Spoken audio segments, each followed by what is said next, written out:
তাইলে আমাদের জনজীবনে, আমাদের পারিবারিক জীবনে, আমাদের ঘর সংসারের এই নিরাপত্তা সর্বত্র বিশৃঙ্খলার মূল কারণ খোদার কসম আল্লাহ বলছে তোমাদের গুনাহ। যাহারাল ফাসাদু ফিল বাররি ওয়াল বাহর বিমা কাসাবাত আইদিন নাস। তোমাদের গুনাহ বান্দা, তোমাদের গুনাহ যত বাড়বে তোমাদের শান্তি, স্বস্তি, নিরাপত্তা খোদার কসম আল্লাহ বলছে তত উঠে যাবে। সুখ মিলবে না রে আব্বা, সুখ মিলবে। বিল্ডিং করবেন আপনি, ঠিক আছে, কলাপসিবল গেটও লাগাইলেন, সবই ঠিক আছে, ছাদও মজবুত হইছে, দরজা জানালাও মজবুত হইছে, কিন্তু আপনার স্ত্রীর আখলাক নাই। তাইলে আপনার জীবনের সুখ কোথায়?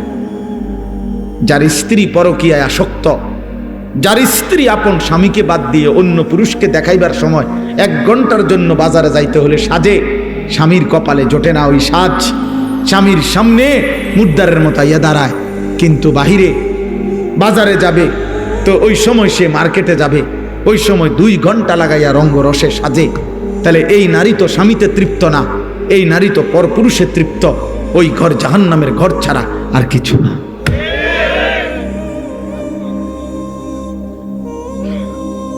এই ঘর তো জাহান্নামের টুকরা।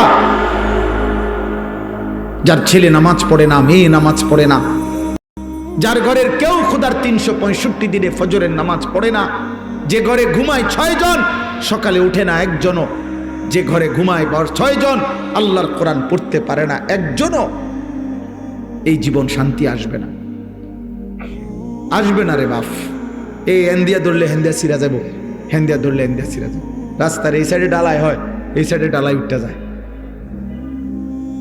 আমাদের জনজীবন, আমাদের ব্যক্তি জীবন, পারিবারিক জীবন, সুখের সব আয়োজন সুন্দর, স্বস্তিময়, নিরাপদ করতে হলে আল্লাহ তাআলা বলছে বান্দা গুনাহ ছাড়তে হবে,